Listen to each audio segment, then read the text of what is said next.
Salam bu hafta şöyle olsun. Aparatımız 3 kW, 3000 avarot, 4 tekerli sargı. İsmail'in arası?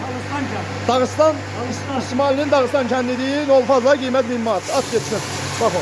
Otumuz yerden ottu. Kaşang ottu. Kaşang ottu ama yerden ottu. Daha dediştirsin ki sesine bir tane telden dırmıktan var. Yani boğulmasın masal. Ot atmağından çıkmağı benim. Bak maşallah atmağa bak.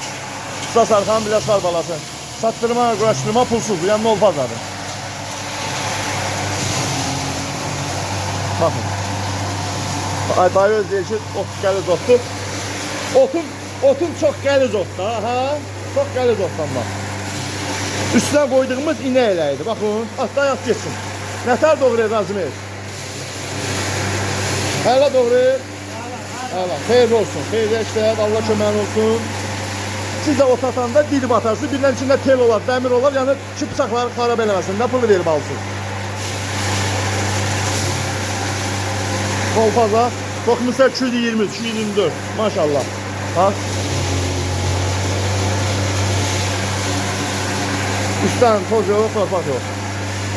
Usta sarkan biraz var varsa. Bütün bölgelere çattırma koysa pulsuz. Yani çattırmaya biz yol pulu almırıq.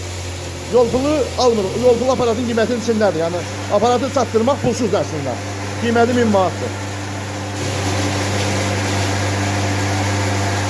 Sıra lazım olsa əlaqə saxlayın.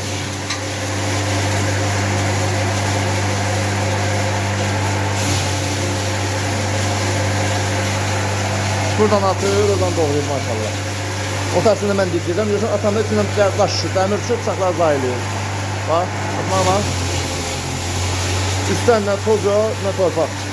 Biləs var, Usta Sarkan biləs var bala. Samalxan nəvəsi. Çatdırma ot çəkir, yem çəkir. Çatdırma qoysa pulsuz. Özün ol fazla, deyil oturur. 3 kW 1000 manatdır, 4 kW 1200 manat, 5 kW 1600 manat. Baxın.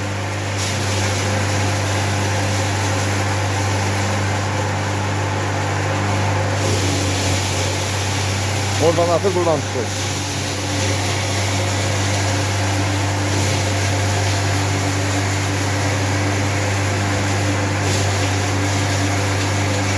Ay nətərdir? Həladır. Söndür da mənə toz torpaq eləmə. Ay həvəslidir, söndür. Mən qaçdım. Ay mənə həvəsli toz torpaq elədi. Canı qurtardın atlatdan zatdan. İndi gec gəlsə üzr hesab edirsən də işin çoxluğundan gec gəlirik. Allah xeyir versin, xeyirli işlər, gözüm seyir var. Bu üstüne koyduğumuz bildik inəklər. Birdən bundan balaca istəsən, elə bilən quzuya normal. Bundan balaca ehtiyac yoxdur. Balaca istəsən, o birisi quzalıyam qoyarsan. Normaldır, süperdir, qəşəngdir. Allah xeyir versin. Xeyirli olsun. Sağ ol. Çay içərik, çörək yemirəm. Sağ ol.